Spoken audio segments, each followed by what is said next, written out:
Hi guys. Okay, so here's week 8, number 2 on Endgame, and this week we'll try and say something about the relationship between Ham and Clove, or Clove as it's pronounced by the actors in the performance that I have uploaded.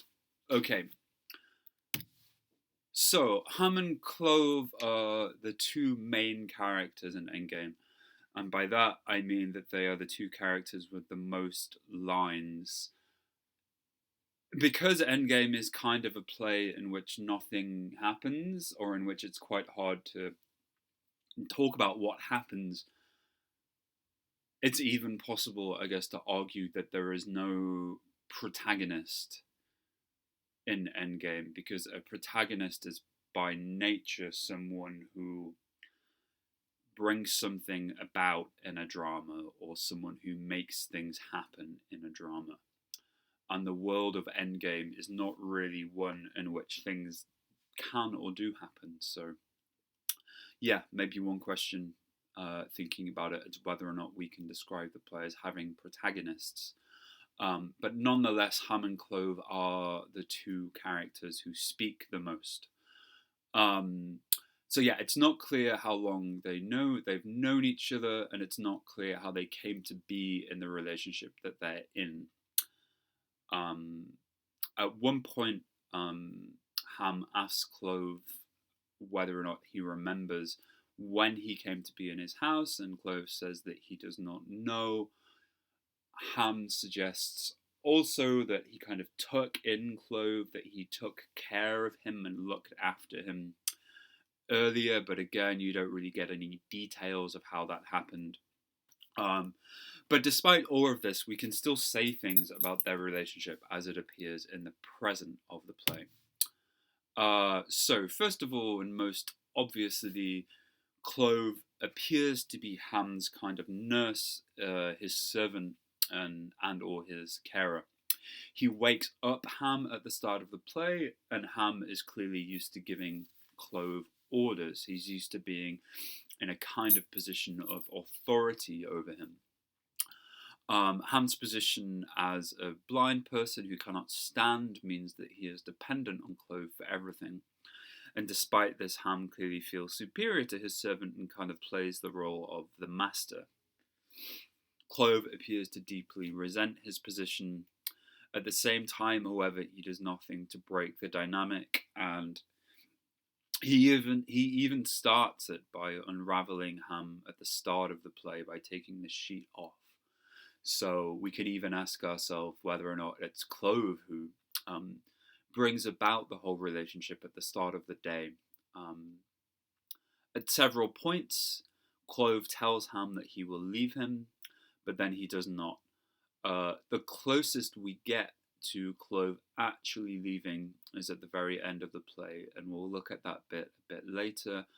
Um, Again, as we'll say, it's an open question as to whether or not he will go. But prior to that, he says that he will leave, and then doesn't, and it's not clear why he doesn't go. It may be because he does not know what he would do if he did leave. Um, Although Ham occupies what would usually be considered to be a position of authority, it's also clear that Clove still has a lot of power in their relationship. So I'll just correct this now because I can't be bothered. Um,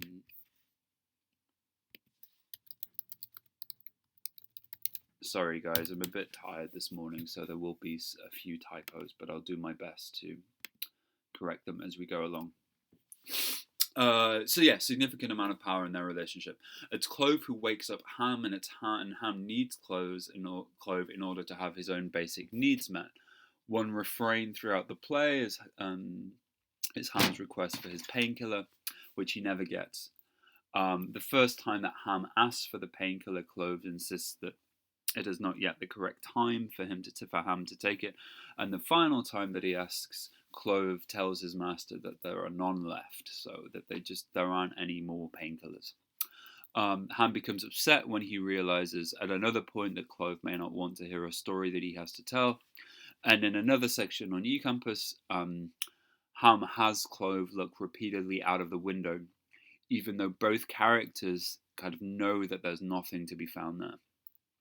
And Clove acts as Ham's eyes and also as an audience for his thoughts. He's someone that Ham can talk to, can express himself in front of, even though he also is nasty towards him, even though he also snaps at him. It's obvious that Ham needs Clove in some way or another. One of the most significant lines in Endgame, even though again it's not clear what it means, is something is taking its course. And I just say here, we see in Macbeth how the two people become completely fixated on bringing the future into the present. And in Endgame, Ham and Clove also appear to be directed towards the future. However, both of them appear to understand that this future holds nothing for them, that there really isn't any kind of future. And we see this in the scene with the glass, which I've uploaded to eCampus, when Ham has Clove describe the kind of nothingness outside of the window, after which Clove laughs at the idea that the pair could mean something. And we see this kind of here. Ham tells Clove to look outside with the glass. So to look in kind of more detail, the glass is a kind of magnifying glass. And then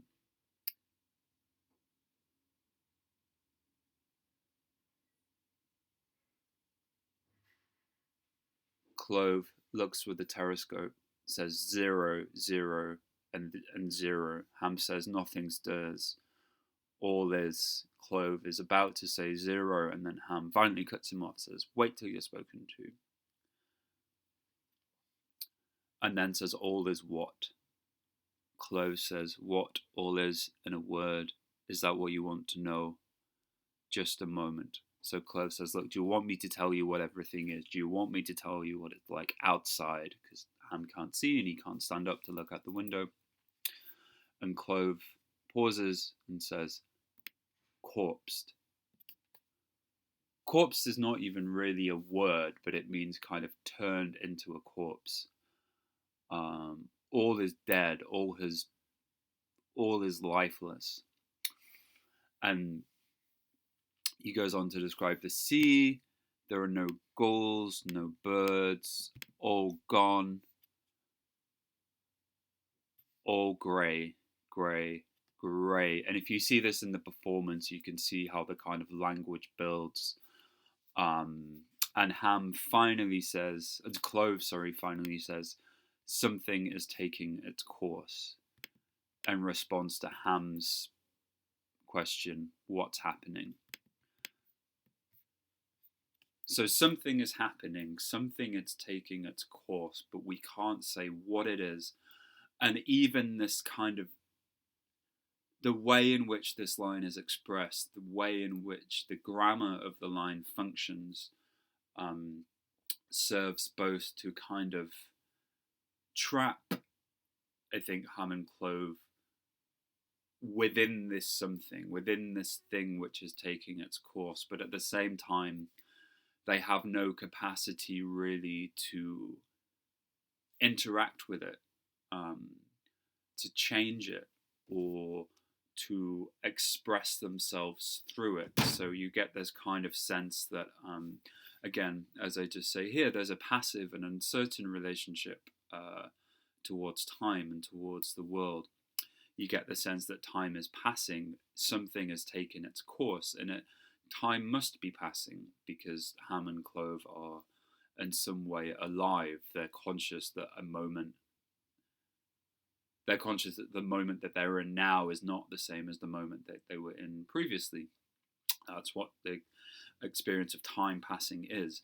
But at the same time, the future is kind of empty. The future holds nothing, so they have nowhere to go. Nothing new can come. I think also, I don't mention this in the text, but I think you can compare this to Macbeth's final speech, to tomorrow and tomorrow and tomorrow, to that speech that he gives when Lady Macbeth has just died, and this kind of absolute feeling of desolation, as if the future just stretches out in this kind of flat, um, dry infinity. And it's almost as if Clove and Ham, like I say, kind of castaways, kind of they're stranded um, at the end of the world, and they don't really have anything other than the kind of echoes of this relationship that they've been in for we don't know how long. And it may be that that relationship is the only thing that enables them to kind of endure the kind of emptiness of um, of what's taking place, of the something that is taking its course. Um, and again, despite the sense that everything has stopped, Ham and Clove are also both aware that whatever it's taking its place is not yet finished. They always say at different points, it's over, but it's not quite over. There's this sense that the end can kind of go on and on and on. And again, although both characters are unable in some way or another to act outside of the boundaries of their relationship, they keep on reproducing this kind of master-servant relationship.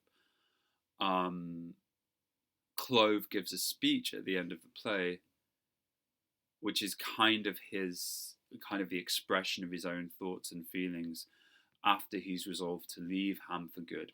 And this speech is reflective and pessimistic, and it suggests both that Clove experiences life as a kind of punishment, but also that he blames himself for not being able to suffer enough. We can look at this as well. I think it's interesting, and it's also interesting that Clove gives this speech because Ham says that he wants him to say something before you go, a few words to ponder in my heart. So Ham kind of says, before you leave me alone, give me something to think about. And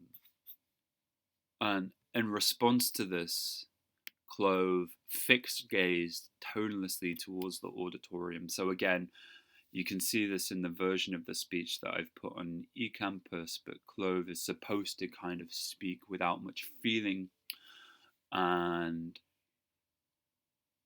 he kind of positions himself as this person who at some point in his life is passively receiving this kind of information.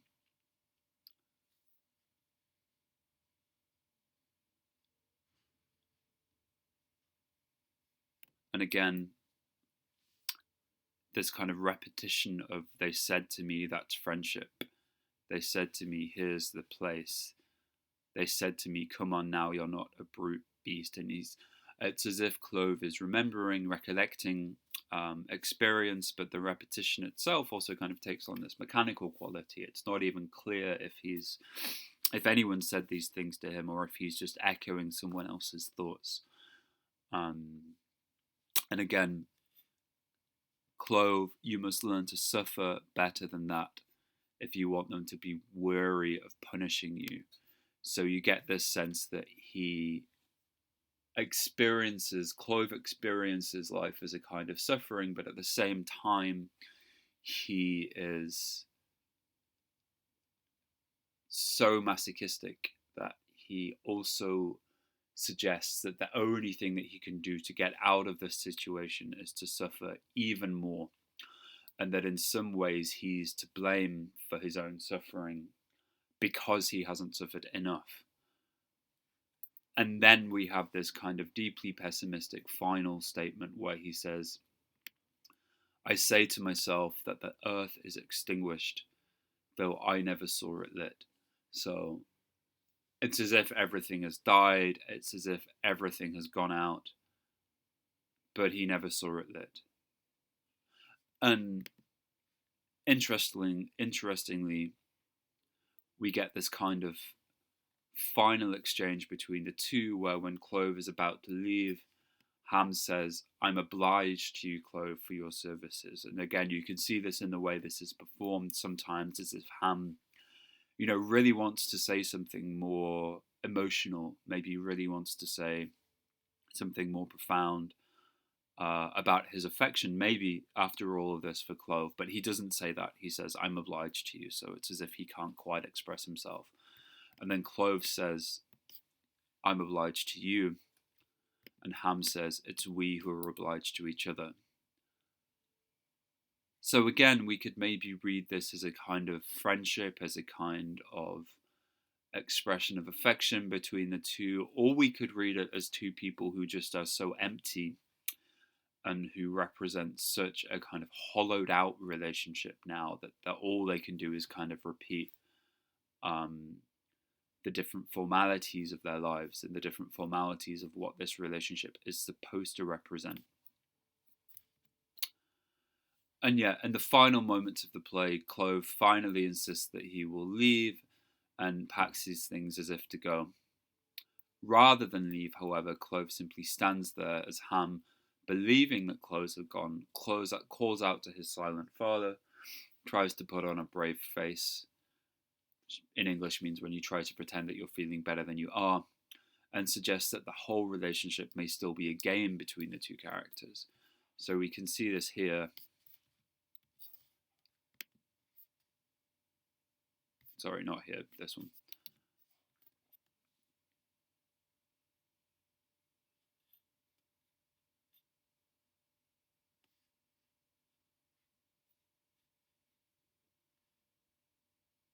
Ham says, as he's unfolding the handkerchief. Since that's the way we're playing it, let's play it that way and speak no more about it. And remember that Clove is kind of standing silently watching Ham at this point, and again you can see that in the performance. So again, is there a sense that Ham knows that Clove hasn't left him, that they will never leave the kind of relationship that they've established for themselves? Is there a sense that Ham really thinks that Clove has gone and is trying to kind of keep despair at bay by saying that it's all a game? And then the last word of the play is remain. So he says, "You remain."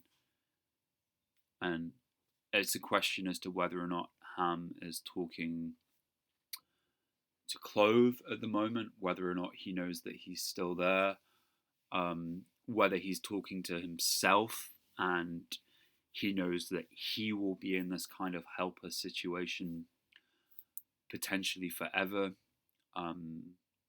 whether the word remain is just intended to be a comment on the kind of permanence of something which is taking its course. All of these things are present at the end of the play and throughout the play. And as I say, we're left with a kind of impression that this ending, whatever it is and whatever it means, could stretch on forever. There's always a little bit more ending left, when you think it's over. So yeah, again, I know that the classes on Endgame have been shorter than the classes on Othello. I do really love this play, and I hope you get something out of it. But it's just not. It's not an easy play to talk about. So, if you want to work on it for your assessments, I would recommend, as I say here, that you watch the second version of the performance that I've uploaded. As I said last week, Beckett was notorious for being very strict with the way that he did his stage directions. And the way that he expected his plays to be performed. So there's very little room for interpretation when it comes to performing Beckett professionally. However, there are still some differences between the two performances that I've uploaded. So if you do want to work on the play, then make sure that you upload both of them. I'll make sure that you watch both of them, sorry. And yeah, write down 5 words that you would use to describe the relationship between Ham and Clove. If you want to write more, if you want to write sentences, if you want to write an analysis of their relationship, then go ahead. And as always, you can send it to me if you would like to, but you don't have to. And yeah, questions for the catch-up session. What happens in Endgame? That's a question. How would you answer that question? And like I say, it's not a trick question, but it's not an easy question to answer, but it's one that will engage you in some ways, I think, when you're thinking about the play. And question two, Endgame is sometimes read as an allegory for kind of nuclear war and thinking about the apocalypse, which was a real possibility. I mean, it's a real possibility now, but it was very much a possibility in everyday life for people living immediately after the Second World War and in the 50s and 60s. And sometimes Endgame is read as an allegory for this situation. And I think that I would be interested in whether or not you guys felt that it really made sense to think of Endgame as a kind of allegory, and why you might feel this and why you might not feel this. Feel that it makes sense to think of Endgame as an allegory. And finally, final question is: do you think that Hum and Clove could be described as friends? Um, if you do, why? If you don't, why not? And yeah, have a good week. Next week we're talking about Streetcar Named Desire, which is much more concrete, and easier to talk about, even though in my opinion it's not as great of a work as Endgame. But yeah, okay guys, take it easy. Let me know if you have any questions, and I will be posting the usual stuff at the usual time next week. Okay, bye.